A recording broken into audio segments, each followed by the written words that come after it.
ஒரு சின்ன ஒரு சண்டையோ சின்ன ஒரு பிரச்சனையோ மகன் வாழ்க்கையிலையோ மக வாழ்க்கையிலையோ நம்முடைய குடும்பங்களிலோ ஒரு சின்ன ஒரு நெருடலோ ஒரு போராட்டமோ ஒரு பிரிவினையோ ஒரு கவலையோ அது ஏற்படும்.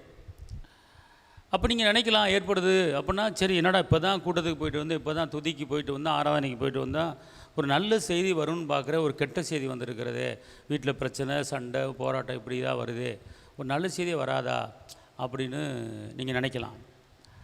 ஆனால் ஒரு பாட்டில் ஒரு செண்டு இருக்குன்னா அது கீழே விழுந்து உடஞ்சா தான் அந்த செண்டு என்ன செய்யும், வீடு முழுவதும் பரவும்.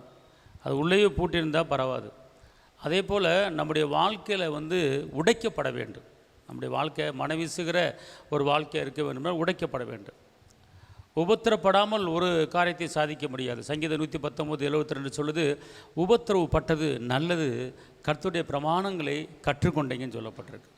ஒரு குடும்பத்தில் ஒரு கணவன் மனைவிக்கோ பிள்ளைகளுக்கோ மகனுக்கோ மகளுக்கோ ஒரு போராட்டம் ஒரு உபத்திரம் வருதுன்னா அது எல்லாவற்றையும் கற்றுக்கொள்வதற்கு வருகிற ஒரு காரியம் பார்த்துக்கொள்ளுங்க. அதனால் இதை குறித்து நீங்கள் வேதனைப்பட வேண்டாம். அப்படிப்பட்ட ஒரு சூழ்நிலை வருதுன்னா வச்சுக்கொள்ளுங்களேன், ஏதோ ஒரு நன்மை நம்ம குடும்பத்தில் வரப்போகுது, ஒரு அற்புதம் நடக்க போகுது அப்படிங்க நீங்கள் நினச்சிக்கொள்ளணும். நீங்கள் உடனே அந்த போராட்டத்தையும் அந்த வேதனை நினச்சி என்ன செஞ்சிடக்கூடாது, சோர்ந்து போயிடக்கூடாது. உடனே நீங்கள் கணக்கு போட்டோன்னா, அதாவது நைக்கப்படும்போது வேதனையாக இருக்கும், நச்சு முடித்த பிற்பாடு அதில் காதில் போடும்போது அந்த நகையை போடும்போது பார்க்க அழகாக இருக்கும். ஒரு காதில் தோடு நகையோ போடுறீங்கன்னா அது அந்த நகை செய்கிற ஆசாரி நெருப்பில் போட்டு வாட்டுவார், வாட்டி அப்படியே நச்சு எடுப்பார், நச்சு நச்சு நச்சு நச்சு அதை டிசைன் வடிப்பார். அது கை வைக்க முடியாது, சூடாக இருக்கும், வெந்து போயிடும், கை அனலில் இருக்கும். அதுக்கப்புறம் தான் டிசைன் வடித்த பிற்பாடு தான் அதை பாலிஷ் பண்ணி காதில் போடுறோம்.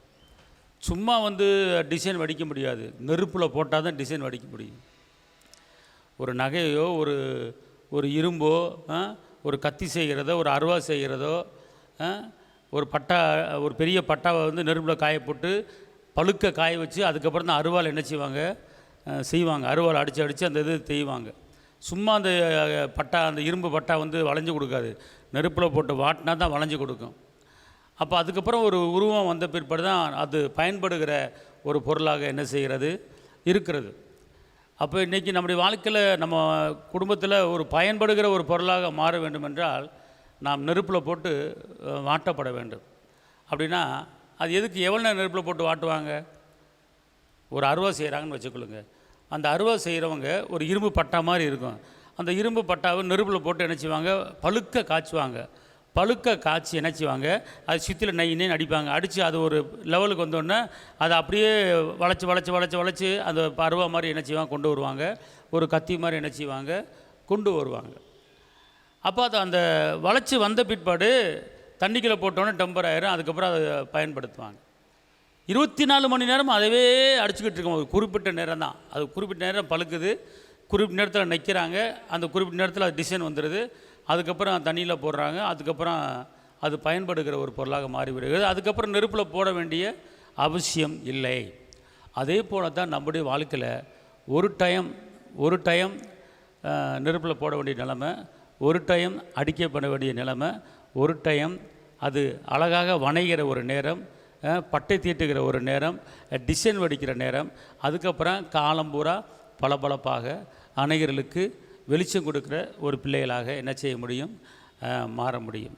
அப்படி என்றால் உபத்திரம் இல்லாமல் ஒரு செழிப்பை பார்க்க முடியாது. அப்படி என்றால் உபத்திரப்படாமல் எந்த ஒரு காரியத்தை என்ன செய்ய முடியாது, சாதிக்க முடியாது. ஏதாவது ஒரு பஞ்சாயத்து, ஏதாவது ஒரு பிரச்சனை என்ன செய்யும் வந்துடும் குடும்பத்தில். எவ்வளோ பெரிய அரசியல்வாதியாக இருக்கலாம், எவ்வளோ பெரிய கோடீஸ்வரனாக இருக்கலாம், ஏதாவது ஒரு பிரச்சனை தாக்கும் பார்த்துக்கொள்ளுங்க. பணம் நிம்மதியை கொடுக்குற மாதிரி இருக்காது. பணம் இருந்தாலும் கோடிக்கணக்கான பணம் இருந்தாலும் ஏதோ ஒரு அவமானம், ஏதோ ஒரு நிந்த ஒரு மனிதனுடைய நிம்மதியை என்ன செஞ்சிடும், கெடுத்து விட்டுரும். நிம்மதியை தூங்க முடியாது, ஏதோ ஒரு பெரிய பிரச்சனை வந்துடும். அதே போல் தான் எல்லா மனிதனும் வருகிற ஒரு காரியம் தான். அதே போல் தான் நம்முடைய வாழ்க்கையில் சில போராட்டங்கள் வருது என்றால் நன்மைக்கு தான். வேதம் சொல்லுகிறது, அவருடைய தீர்மானத்தைப்படி அழைக்கப்பட்ட யாவருக்கும் சகலமும் அது நன்மைக்கு எதுவாக என்ன செய்கிறது, நடக்கிறது. அதனால் வேதம் சொல்லுகிறது, உங்கள் துக்கத்தையில் என்ன செய்வேன், சந்தோஷமாக மாற்றுவேன், என்ன நெருக்கத்துக்கு பதிலாக பெருக்கத்தை கொடுப்பேன், உன் கண்ணீரின் பாதையை உருவம் நடந்து நான் களிப்பான நீரூற்றுகளாய் மாற்றுவேன் என்று அவர் சொல்கிறார். வேதத்தில் யோசேப்பு எடுத்துக்கொள்ளுங்க, சோதனை அனுபவிச்சார். ஆபிரகாம் எடுத்துக்கொள்ளுங்க, சோதனை அனுபவிச்சார். யாக்கோபு எடுத்துக்கொள்ளுங்க, சோதனை அனுபவிச்சார். தாவீதை எடுத்துக்கொள்ளுங்க, சோதனை அமைச்சார். தானியேல் எடுத்துக்கொள்ளுங்க, சோதனை அனுபவிச்சார். சாத்ராக் மேசாக் ஆபத்நேகோ எடுத்துக்கொள்ளுங்க, சோதனை அனுபவிச்சார். பவுலடிகளை எடுத்துக்கொள்ளுங்க, எல்லாருமே சோதனையை சந்தித்து தான் மேலே வந்திருக்கிறாங்க. யோசேப்பு எடுத்துக்கொள்ளுங்க, ஜெயில் வாழ்க்கை, குளிக்கல வேண்டிய நிலைமை, மரண போராட்டம். ஆபிரகாமுக்கு பிள்ளையை கொடுத்துவிட்டு திருப்பி பிள்ளையை பலியிடு, சோதனை. யாக்கோப்பு வந்து தான் சொந்த ஊரை விட்டுவிட்டு மாமா வீட்டுக்கு ஓட வேண்டிய நிலைமை, திருப்பி உயிரை பணையம் கையில் வச்சு பிடிச்சிக்கிட்டு வருகிற நிலைமை. யோசிப்பு அடிமையாக போனார். எல்லா வாழ்க்கையும் எடுத்து பாருங்கள், எல்லா காரியத்தையும் எடுத்து பாருங்கள். ஒரு டைம் தான் ஒரு அடிமையான வாழ்க்கை, ஒரு டைம் தான் போராட்டமான வாழ்க்கை, ஒரு டைம் தான் சோதனையான வாழ்க்கை. அதுக்கப்புறம் சோதனை என்ன செய்யாது, வராது, பார்த்துக்கொள்ளுங்க. அப்போ சோதனை இல்லாமல் ஒரு வெற்றி கிடையாது. அதனால் அந்த சோதனை வந்து நம்மளுக்கு வந்து ஒரு பெரிய ஒரு போராட்டத்தை கொண்டு வராது. அதில் ஒரு இன்பம் இருக்கும், அதில் ஒரு சமாதானம் இருக்கும், அதில் ஒரு அமைதி என்ன செய்யும், இருக்கும். யோசிப்பை ஜெயிலில் போட்டாங்க, அங்கே ஒரு தலைவனாக என்ன செஞ்சார், வச்சார். ஆனால் பேர் என்ன இருக்கும், அவன் ஜெயிலில் கிடக்கிறான் பேர் இருக்கும். ஆனால் ஜெயிலேயே ஜெயில் கைதிகளுக்கு அங்கே ஒரு தலைவனாக என்ன செஞ்சார், யோசிப்பு இருந்தார், பார்த்துக்கொள்ளுங்க. பெரிய பெரிய மந்திரிகளுக்கு சொப்பனம் சொல்லக்கூடிய ஒரு நபராக அந்த யோசிப்பு இருந்தார், பார்த்துக்கொள்ளுங்க. அதே போல் தான் கர்த்தர் வந்து நம்ம வாழ்க்கையில் வந்து தேவனால் தெரிந்து கொள்ளப்பட்ட பிள்ளைகளை வந்து அவர் வெட்கப்படுத்த விட மாட்டார். காரணம் என்ன தெரியுமா, இன்றைக்கி வந்து நம்ம எல்லாருமே தேவனால் தெரிந்து கொள்ளப்பட்ட பிள்ளைகள் என்பதை நீங்கள் மறக்கக்கூடாது. யாரெல்லாம் கிறிஸ்துவுக்கள் ஞானஸ்நானம் எடுத்தீங்களோ அவங்க எல்லாம் நீங்கள் தெரிந்து கொள்ளப்பட்டவர்கள், அழைக்கப்பட்டவர்கள்.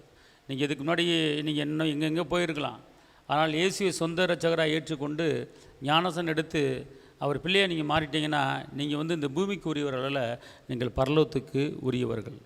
உங்களுக்கு பரலோகத்தில் ஏசப்பா ஒரு இடத்த ஆயத்த பண்ணி வச்சுருக்கிறார். அன்பார்ந்தவர்களே, இந்த பூமி வாழ்க்கை வந்து மிஞ்சி போனால் 70 அல்லது 80. ஆனால் இதுக்கப்புறம் நமக்கு ஒரு வாழ்க்கை இருக்கிறது, அது பரலோக வாழ்க்கை.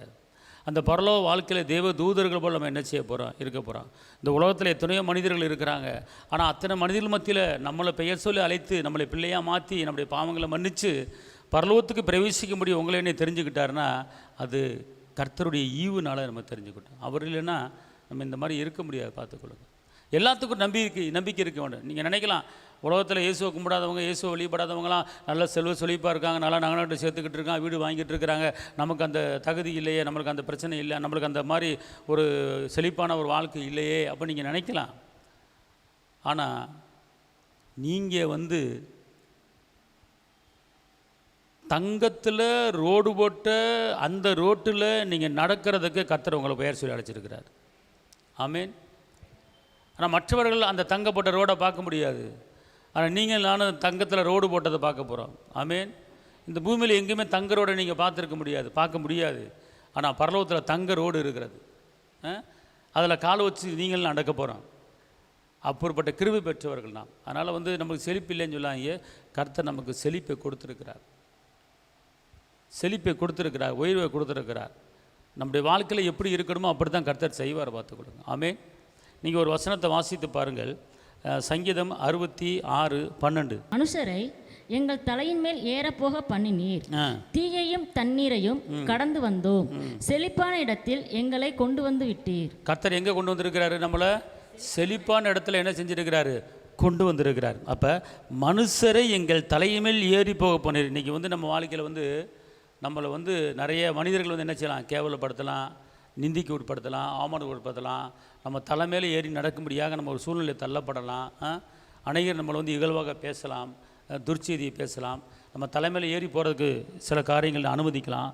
ஆனால் தீயும் தண்ணீர் என்ன செஞ்சோம், கடந்து வந்தோம். தீயும் தண்ணீரும் கடந்து வந்தோன்னா என்ன அர்த்தம், தீயில் நடந்து வந்தீங்கன்னு அர்த்தமா, தண்ணியில் நடந்து வந்தீங்க அர்த்தமா? தீ போல் நெருப்பு போல் இருக்கிற போராட்டம், அலை போல் இருக்கிற கடல், அலை போல் இருக்கிற தண்ணி போல் இருக்கிற ஒரு பிரச்சனை, பெரிய அவமானம்.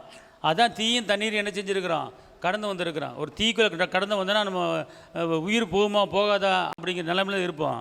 பெரிய தண்ணீரில் கடந்து வந்திருப்போம். அப்புறம் என்ன அர்த்தம், பல துன்பங்களை கடந்து வந்திருக்கிறோம், பல நெருக்கங்களை கடந்து வந்திருக்கிறோம், பல அவமானங்களை கடந்து வந்திருக்கிறோம், பல அவச்சொல்களை சொல்லி கடந்து வந்திருக்கிறோம், இயல்பான பேச்சுக்கு ஆளாகிருக்கிறோம், எத்தனையோ காரியங்களை கடந்து வந்திருக்கிறோம். ஆனால் இதெல்லாம் கடந்து வந்தாலும் கடைசியில் கர்த்தர் உங்களை எங்கே கொண்டு வந்து விடுறாருன்னா செழிப்பான இடத்துல எங்களை என்ன செய்கிறாரு, கொண்டு வந்து எங்கே வர்றாரு? செழிப்பான இடம். அந்த இடம் வந்து சுகமான இடம், அன்பான இடம், சமாதான இடம், இரக்கமான இடம். ஒரு செழிப்பான இடத்துல என்ன செய்கிறாரு? கொண்டு வர்றார். அதான் பர்வத்தில் பசியும் இல்லை, பட்டினியும் கிடையாது. அங்கே அப்படி ஒரு மகிமையாக இருக்கும், பார்த்துக்கொள்ளுங்க. அதனால் வந்து கர்த்தர் வந்து உங்களை என்ன செய்கிறாரு? ஒரு செழிப்பான இடத்துக்கு என்ன செய்கிறார்? கொண்டு வராரு. நீங்களாம் செல்வந்தர்கள் என்பதை நீங்கள் உணரணும். போது செல்வந்தர்கள் என்பதை நீங்கள் உணரணும். ஏன்னா என் தேவன் தம்முடைய மகிமையின் ஐஸ்வர்யத்தின்படி நம்முடைய குறைகள் எல்லாவற்றையும் கிறிஸ்து இயேசுவின் மகிமையில் என்ன செய்வார்? நிறைவாக்குவார். பழையவைகள் என்னது? ஒளிந்து போயின, எல்லாம் புதிதான. பழைய காரியம் எதுவுமே நம்ம வாழ்க்கையில் என்ன செய்யாது? வரப்போவது கிடையாது. அல்லேலூயா, அல்லேலூயா. அப்போ நல்லா தெரிஞ்சுக்கொள்ளுங்க. நீதிமொழிகள் 14:11 என்ன சொல்லுதுன்னா, நீதிமொழிகள் 14:11, துன்மார்க்கனுடைய வீடு அழியும், செம்மையானவனுடைய கூடாரமோ செழிக்கும். அப்போ துர்மார்க்கம் பண்ணுகிறவர்கள், அநியாயம் பண்ணுகிறவர்கள், தேவனுக்கு விரோதமான காரியங்களை பண்ணுகிறவர்கள், அடுத்தவர்கள் பொருளை அபகரித்து கொடுக்க முடியாது என்று சொல்லுகிறவர்கள், அடுத்தவர்கள் பணத்தை ஆசைப்படுவது, இப்படிப்பட்ட நபர்களுடைய வீடு என்ன செய்யும்? அழியும். செம்மையானவனுடைய கூடாரமோ செழிக்கும். செம்மையானவர்கள், நம்மளாம் உண்மையானவர்கள். நம்ம உழைக்கிறோம், நம்ம சாப்பிட்றோம். நம்ம உழைக்கிறோம், நம்ம சாப்பிட்றோம். யார் பணத்தையும் வாங்கிட்டு நம்ம இல்லைன்னு சொல்லலை. யார் பணத்தையும் யார் கூடயும் நம்ம என்ன செய்யலை? கெடுக்கலை. யார் பணத்தையும் நம்ம என்ன செய்யலை? அபகரிக்கலை. அப்போ நம்முடைய வாழ்க்கை எப்படிப்பட்ட வாழ்க்கையாக இருக்கிறது? செம்மையான வாழ்க்கையாக இருக்கிறது, உண்மையான வாழ்க்கையாக இருக்கிறது, பொய்யில்லாத வாழ்க்கையாக இருக்கிறது. நம்ம ஒன்று, நம்ம வேலை ஒன்று இருக்கிறோம். ஆனால் இன்றைக்கி கர்த்தர் இன்றைக்கி சொல்கிறாரு, பார்த்துக்கொள்ளுங்க, செம்மையானுடைய கூடாரமோ செழிக்கும். அப்போ நம்ம கூடாரம், நம்ம வீடு, கூடாரம் என்பது வீடு. அந்த செம்மையான ஒரு வாழ்க்கையை வாழுகிறவர்கள், உண்மையான ஒரு வாழ்க்கையை வாழுகிறவர்கள், அடுத்தவர்களுக்கு துரோகம் செய்யாமல் இருக்கிறவர்கள், அடுத்தவர்கள் வாழ்க்கையை கெடுக்காமல் இருக்கிறவர்கள், அடுத்தவர்களுடைய பிரச்சனையை தலையிடாமல், இதெல்லாம் நம்ம வந்து யாரு கூடயும் நம்ம கெடுக்கிறது கிடையாது. யார் பணத்தை நம்ம திருடுவது கிடையாது. யார் பணத்தை வாங்கிட்டு நம்ம இல்லைன்னு சொல்கிறது கிடையாது நம்ம. அப்போ கர்த்தர் பார்க்குறாரு, உண்மையுள்ள மனிதன் பரிபூரண ஆசீர்வாதங்களை பெறுவான். அப்போ கர்த்தர் சொல்கிறாரு, செம்மையானுடைய கூடாரம் செழிக்கும் அப்படிங்கிறார். அப்போ நான் செம்மையாக நடந்து கொண்டு இருக்கிறேன், நான் உண்மையாக தான் நடந்து கொண்டு இருக்கிறேன். அப்போ என் கூடாரம் செழிக்கலையே, என் வீடு செழிக்கலையே, இன்னும் வீட்டில் பண பிரச்சனை வந்துக்கிட்டு தானே இருக்குது, இன்னும் போராட்டம் வந்துக்கிட்டு தானே இருக்குது அப்போ நீங்கள் நினைக்கலாம். ஆனால் கர்த்தர் சொல்கிறாரு, அன்றொன்றுள்ள அப்பத்தை கொடுத்து உன்னை போஷித்து உன்னை நடத்தி கொண்டு வருகிறேனே, உன்னை பட்னியும் பசியுமா நான் போட்டுக்கிட்டு இருக்கிறேன்னா, உனக்கு வந்து பிரச்சனையை கொடுத்துக்கிட்டு இருக்கு, வேதனை கொடுத்துக்கிட்டுனா, நீ 3 நேரம் சாப்பிட்றதுக்கு உண்டான உணவை நான் கொடுத்துக்கிட்டு இருக்கேன்ல, நான் சொன்ன வார்த்தையை நிறைவேற்றுறேன்ல. காட்டு புஷ்பங்களை கவனித்துப்பார், விதைப்பதுமில்லை, அறுப்பதுமில்லை, களஞ்சத்திலே சேர்ப்பதுமில்லை, அவைகளுக்கு நான் பரமபிதா பிழை போட்டுக்கிறார், அவைகளை காட்டி விசேஷமான சொல்லி நம்மளை விசேஷமாக நடத்திட்டு வர்றாரு, அற்புதமாக நடத்திட்டு வர்றாரு, அதிசயமாக நடத்திட்டு வர்றாரு, எல்லா தேவைகளை சந்திச்சுட்டு வர்றாரு. கீழே இல்லாத அளவுக்கு, நோய் நொடி இல்லாத அளவுக்கு ஒரு சுகமான வாழ்க்கை, ஒரு பலனுள்ள வாழ்க்கை, ஒரு சமான வாழ்க்கை, ஒரு நிம்மதியான வாழ்க்கை, ஒரு அன்பான வாழ்க்கையை கொடுத்து நடத்தி கொண்டு வருகிறாரு. இன்றைக்கி நான் பணம் காசு நிறைய வச்சுருக்கிறவங்க என்ன நிம்மதியாக வாழ்ந்து கொண்டு இருக்காங்க? ஏதாவது ஒரு பாடு மத்தியாக இருக்கிறாங்க. சரி, அப்படியே செம்மையான வாழ்க்கை நடத்தினாலும் ஏன் பிரச்சனை வருது அப்படின்னு கேட்டால், கர்த்தர் சொல்கிறாரு, அந்த செம்மையான வாழ்க்கையில், அந்த போராட்டமான வாழ்க்கையில் நீ உண்மையாக இருக்கிறாயா? இந்த நெருக்கத்தின் மத்தியில் என்னை விட்டு விலகுகிறாயா? இந்த போராட்டத்தின் மத்தியில் என்னை விட்டு விலகுகிறாயா? அவர் பார்க்குறார். கர்த்தர் உங்களை என்னைய பார்த்து சொல்கிறாரு, இங்கேங்களேன், நம்மளுக்கு எத்தனை போராட்டம் வந்துச்சு, எத்தனை அவமானம் வந்துச்சு. ஆனால் ஏசி அந்த நேரத்தில் கூட ஏசி தானே சொல்லிட்டு தர்றோம். எங்கிட்ட வழி விலகி நம்ம போகல. சொல்லுங்கள் பார்ப்போம். மரண போராட்டம் வருது, பெரிய அவமானம் வருது, இயேசு கும்பிட்டு என்ன செய்ய, நீ என் பிரச்சனை தீர்க்க மாட்டாரு அப்போல்லாம் நம்ம நினைக்கிறது கிடையாது, சொல்கிறது கிடையாது. அதை கர்த்தர் பார்க்குறார். அதை கர்த்தர் பார்க்குறார். என் மகள் இவ்வளோ அவமானத்துலேயும், இவ்வளோ கஷ்டத்துலையும், இவ்வளோ நெருக்கத்துலையும் என்ன தானே நம்பியிருக்கிறா, என் மேலே எவ்வளோ நம்பிக்கை வச்சுருக்கிறா, அதனால் உன் நம்பிக்கை வீண் போகாது என்று அவர் சொல்லுகிறார். அவர் சொல்கிறாரு, நம்மளை பார்த்து, இப்படி சூழ்நிலை நீங்கள் இருந்தீங்கன்னா கர்த்தர் சொல்கிறாரு, உனக்கு கொஞ்சம் பலன் இருந்தோம், என்னை நீ மறுதியாமல் இருந்தபடியால் உனக்கு ஒரு திறந்த வாசலை நான் உனக்கு திறந்து விடுறேன். வெளிப்படத்தில் போட்டிருக்கு, உனக்கு கொஞ்சம் பலன் இருந்தாலும் அந்த கொஞ்சம் பலத்தில் நீ வந்து பலத்தை இழந்துட்ட. நீ ஒரு உற்சாகமாக இருந்த, ஆனால் பலத்தை இழந்துட்ட. ஆனால் இந்த கொஞ்சம் பலத்தில், இந்த கொஞ்சம் ஒரு பலத்துலையும், கொஞ்சம் அன்புலையும், கொஞ்சம் ஒரு உயிரில் அறகுற உயிரிலையும் நீ வந்து என்னை விட்டு விலகாமல் நீ என்னையே நீ நம்பியிருப்பதா நான் உனக்கு திறந்த வாசலை உனக்கு நான் திறந்து வரேன். இதுதான் கர்த்தர் உங்களுக்கு எனக்கு சொல்லுகிற ஒரு வார்த்தை, திறந்த வாசலை திறந்தவர். இது நம்ம டெஸ்டிங், அது நம்ம டெஸ்ட் பண்ண பரிச்சை வைக்கிறாரு. இதில் கூட நீ வந்து என்னை குறித்து தப்பாக நீ சலிச்சுக்கலையே, என்னை குறித்து தப்பாக நீ சந்தேகப்படலையே, நீ துதிக்கிற பிள்ளையா இருக்கிற, ஜெபிக்கிற பிள்ளையா இருக்கிற, எனக்கு ஏன் என் மகளுக்கு ஏன் சோதனை, என் மகனுக்கு ஏன் சோதனை, ஏன் நினச்ச நடக்கல அப்படின்னு சொல்லி நீ சந்தேகப்படாமல், அவரை குறித்து கேள்வி கேட்காம, அவர் வசனத்து மேல் நம்பிக்கை வச்சு, வாக்கத்தில் நம்பிக்கை வச்சு, நீ உண்மையாக நீ அவரை சார்ந்து இருப்பதால் அவர் நமக்கு கொடுக்குற ஒரு அற்புதம் திறந்த வாசலை. வெளிப்படத்தில் போட்டிருக்கு. எப்படி போட்டிருக்கு? வாசி பார்ப்போம். உன் கிரியைகளை அறிந்திருக்கிறேன், உன் கிரியைகளை அறிந்திருக்கிறேன், உனக்கு கொஞ்சம் பலன் இருந்தோம், உனக்கு கொஞ்சம் பலன் இருந்தோம், நீ என் நாமத்தை மறுதலியாமல், நீ என் நாமத்தை மறுதலியாமல், என் வசனத்தை கை கொண்டபடியினாலே, என் வசனத்தை நீ கை கொண்டபடியால், இதோ திறந்த வாசலை, இதோ திறந்த வாசலை உனக்கு உனக்கு வச்சிருக்கிறேன். முன்பாக வைத்திருக்கிறேன். வெளிப்படத்தில் எத்தனாவது அதிகாரம்? 3. வெளிப்படத்தில் 3ஆம் அதிகாரம் 8ஆம் வசனத்தில் இந்த வசனத்தை உங்களுக்கு சொல்றார். இந்த வார்த்தை கேட்குற தேவ பிள்ளைகளை சொல்றார். நீ இப்படி நீ சலிச்சுக்காம, நீ வந்து வெக்கப்படாம, நீ வந்து எனக்கு இயேசு தான் அப்படி பிடிவாதமாக அவரை நம்பி இருக்கிற தெரியுமா? எவ்வளோ அவமானம். சில பேர் கணவர்கள் விட்டு வீட்டை விட்டு போயிடுறாங்க, பிள்ளையை விட்டு போயிடுறாங்க. அப்படி இருந்தும் அவர் தான் எனக்கு வேணும், இயேசு தான் வேணும் என்று உறுதியாக அவரை பிடிச்சிக்கிட்டு இருப்பதனால கொஞ்சம் டெஸ்ட்டு. அந்த டெஸ்ட்டில் கர்த்தர் என்ன பண்ணுறாரு? திறந்த வாசலை திறந்து வைக்கிறார். யோபு தன் வாயினால் என்ன செய்யலை? பாவம் செய்யலை. யோபு தன் வாயினால் என்ன செய்யலை? பாவம் செய்யலை. அதனால் வந்து பார்த்துக்கொள்ளுங்க, நம்ம வந்து உண்மையாக இருப்பதை கர்த்தர் என்ன செய்கிறாரு? பார்க்குறாரு. நீதிமொழிகள் 14:25 படிங்க பார்ப்போம். நீதிமொழிகள் 14:25.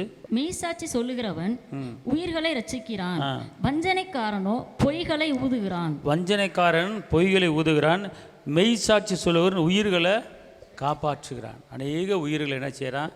காப்பாற்றுகிறான். மாத்திரமல்ல, நீதிமொழிகள் 14:26 சொல்லுகிறது. நீதிமொழிகள் 14:20. கர்த்தருக்கு பயப்படுகிறவனுக்கு திட நம்பிக்கை உண்டு, அவன் பிள்ளைகளுக்கும் அடைக்கலம் கிடைக்கும். பார்த்தீங்களா? கர்த்தருக்கு பயப்படுவனுக்கு திருநம்பிக்கை உண்டு, அவன் பிள்ளைகளுக்கு என்ன கிடைக்குமா? அடைக்கலம் கிடைக்கும். இன்றைக்கி வந்து தாய்மார்கள், தகப்பன்மார்கள் கர்த்தருக்கு பயந்து நடந்தாங்கன்னா அதுக்குண்டான பிரதிபலன் என்ன தெரியுமா? உங்கள் பிள்ளைகளுக்கு என்ன கிடைக்கும்? அடைக்கலம் கிடைக்கும். கர்த்தருக்கு பயப்படுற பயம் அப்படின்னா என்னன்னு கேட்டிங்கன்னா, தீமையை வெறுப்பதே கர்த்தருக்கு பயப்படுகிற பயம்.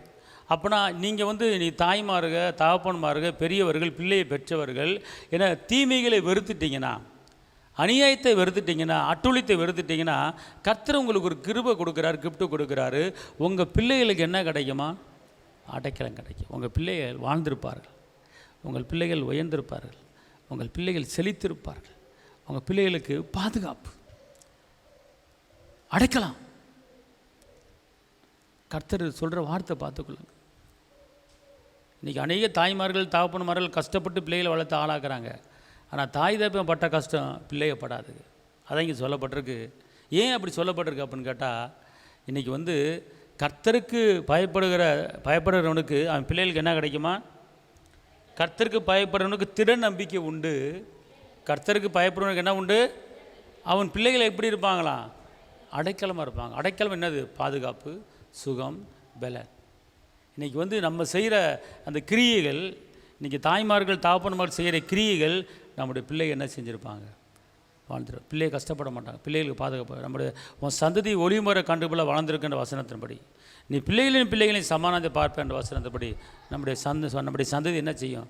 வளருங்க. ஒருவேளை நீங்கள் வந்து நல்லது செஞ்சு நன்மை செஞ்சு உங்களுக்கு ஒன்றுமே கிடைக்காம இருக்கலாம். ஆனால் கர்த்தர் சொல்கிறாரு, நீ விதைச்ச விதைக்கு உன் பிள்ளைங்க என்ன செய்ய போகுது? கம்பீர அறுவடை அறுக்க போகுது. பனைமரத்தை நட்டவன் பனைமரத்தை என்ன செய்ய முடியாது? அணிவிக்க முடியாது. இப்போ ஒரு குடும்பத்தில் ஒரு தாப்பை வந்து என்ன செய்கிறாரு? பனைமரத்தை நட்டு வைக்கிறார். நட்டு வச்சா வரும் வரும் வரும் வரும் வந்துக்கிட்டே இருக்கும். கிட்டத்தட்ட 20 வருஷம் வரைக்கும் என்ன செய்யும்? அந்த பனைமரம் வரும். தென்னை மரம் கூட 5 வருஷத்தில் வந்துடும். பனைமரம் 20 வருஷத்துக்கு அப்புறம் தான் அது என்ன செய்யும்? நொங்கு கொடுக்கும், பதனி எடுக்கலாம், என்னென்ன செய்யலாம். அப்போ அப்பேங்காரன் வச்சதை அணிவிக்கிறது யார்? மக அணிவிக்குது. அல்லையா? இன்றைக்கி வந்து ஒரு 300 பனைமரம் இருந்தால் போதும், வாழ்ந்துடலாம். 500 தென்னை மரம் இருந்தால் போதும், வாழ்ந்துடலாம். அது பாட்டு பலன் கொடுத்துக்கிட்டே இருக்கும். பார்த்துக்கொள்ளுங்க, உட்காந்து சாப்பிட்ற அளவுக்கு. அப்போ அதுதான் கர்த்தர் சொல்கிறாரு, நீதிமான் பனைமரத்தை போல செழித்தோங்கி வளருவான். நம்மளை ஒப்பிட்டு பேசுகிற தகப்பன், நம்ம நீதிமானை மட்டும் வாழ்ந்தோம்னா நம்ம எல்லோரும் பனைமரத்தை போல் என்ன செய்வோம்? செழித்தோங்கி வளருவோம். அதான் நம்மளாம் வளரக்கூடிய ஆட்கள். அதனால் இந்த சோதனைகளை, வேதனைகளை பார்த்து ஒரு குறிப்பிட்ட ஸ்டேஜ், குறிப்பிட்ட நாட்கள் தான். அது நிலச்சி என்ன செய்யாது? இருக்காது. கர்த்தரை தேடுகிற பிள்ளைகளுக்கு ஒரு நன்மையும் குறைவுபடாது. கர்த்தரை தேடுவர்கள் வாழ்ந்திருப்பார்கள். ஆமேன். கர்த்தரை தேடுங்கள், அப்பொழுது பிழைப்பீர்கள். சங்கீதம் 92:12. நீதிமான் பனையை போல் செழித்து லீபனோனில் உள்ள கேதுருவை போல் வளருவான். அப்போ பனையை போல் செழித்து. இந்த பனைமரத்துக்கு ஆயுசு ரொம்ப கெட்டி. இல்லை என்ன தெரியுமா, இந்த பனைமரம் வந்து உயரம் நீளமாக இருக்கும், அகலமாக இருக்காது. நிறைய பாருங்கள், ஒரு புயல் காற்று சூறாவளி காற்று அடிக்கும் போது ஆலமரம் வேப்ப மரம்லாம் புயல் காற்றுல கீழே சாஞ்சு கிடக்கும். ஆனால் ஒல்லியாக பனைமரம் உயரமாக வளர்ந்துருக்கும். எவ்வளோ பெரிய காற்று அடித்தாலும் அந்த பனைமரம் என்ன செய்யாது, கீழே நிற்கும் அப்படியே.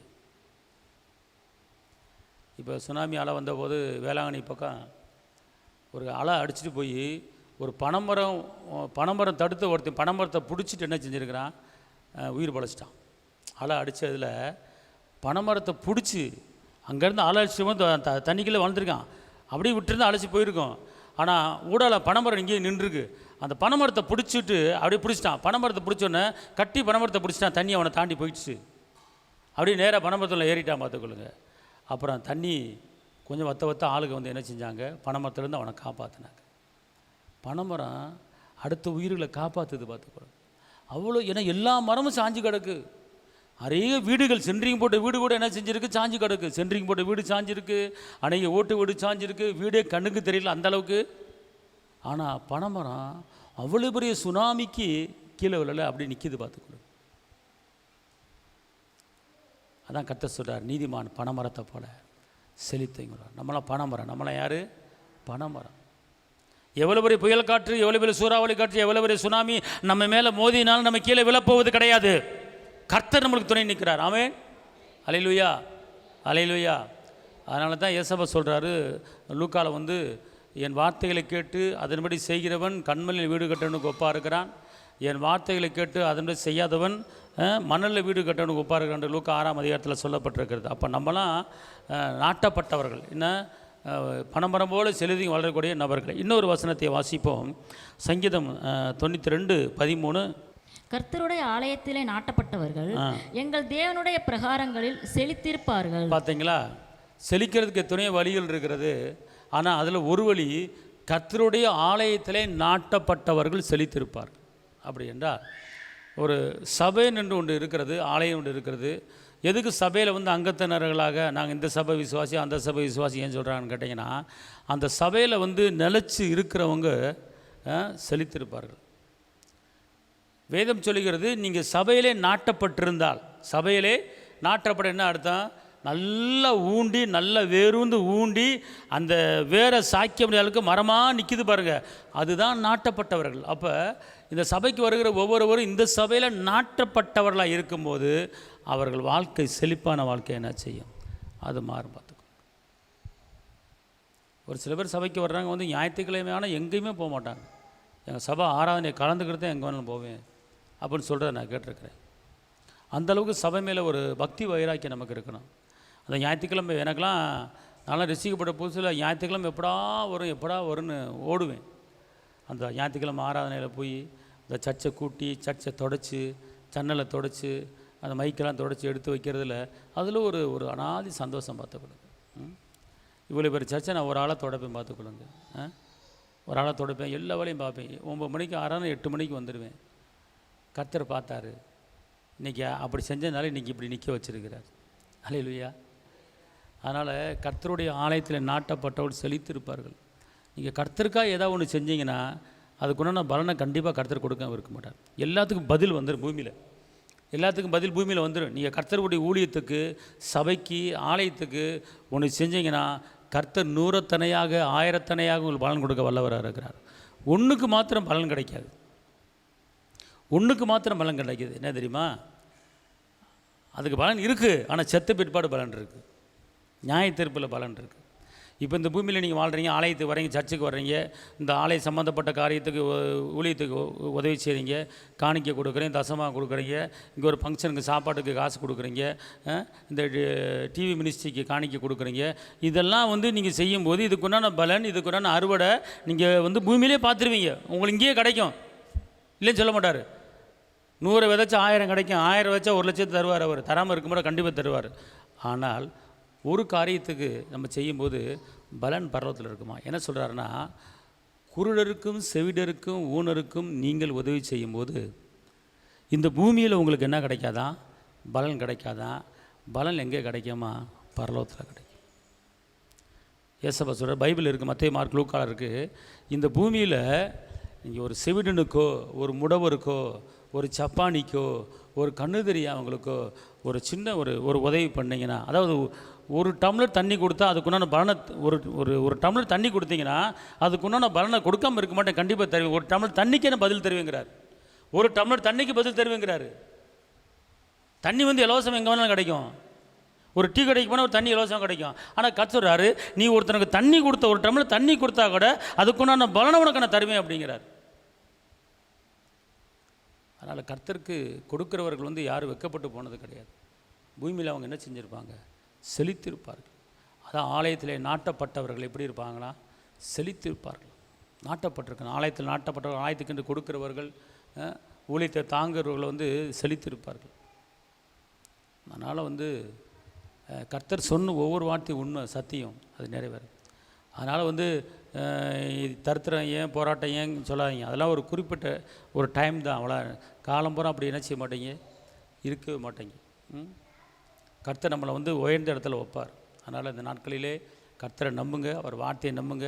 வீட்டில் வருகிற சின்ன சின்ன சோதனை, பிள்ளை மூலமாக வருகிற சோதனை, கஷ்டங்கள், நிந்தைகள், அவமானங்கள் எதுவும் இருக்குமானால் அதை குறித்து பெருசாக என்னாதீங்க. இதுக்கப்புறம் ஒரு பெருக்கம் வரப்போகுது. நெருக்கம் வந்தால் ஒரு பெருக்கம் வரப்போகுது. துக்கம் வந்தால் ஒரு சந்தோஷம் வரப்போகுது. அப்படி நினச்சிருங்க. நீங்கள் அப்படி சிந்திங்க, அப்படி பேசுங்க. கர்த்தர் மாற்றத்தை செய்வார். ஆமென். அல்லேலூயா. ஜெபிப்போம். தகப்பனே இயேசுவே, உம்மை நன்றியோடு துதிக்கிறேன், உம்மை ஸ்தோத்திரிக்கிறேன். உன்னதரைமை துதிக்கிறேன், உயர்ந்தவரைமை துதிக்கிறேன், அற்புதரைமை துதிக்கிறேன், அதிசயரைமை துதிக்கிறேன், இருந்தவரைமை துதிக்கிறேன், இருப்பவரை துதிக்கிறேன், வரப்போகிறவரை துதிக்கிறேன். அப்பா, அந்த வேளையிலே உம்முடைய மகிமையின் கரம், கிருபையின் கரம், பலத்தின் கரம் கூட இருப்பதாக. அப்பா, இந்த வார்த்தைக்கு நன்றி. இந்த வார்த்தை கேட்ட ஒவ்வொருவரையும் ஆசீர்வதிங்க. தேவ பலத்தால் இருப்பங்க, கிருபை கூட இருப்பதாக. இயேசுவின் நாமத்தில் பிதாவே, ஆமென்.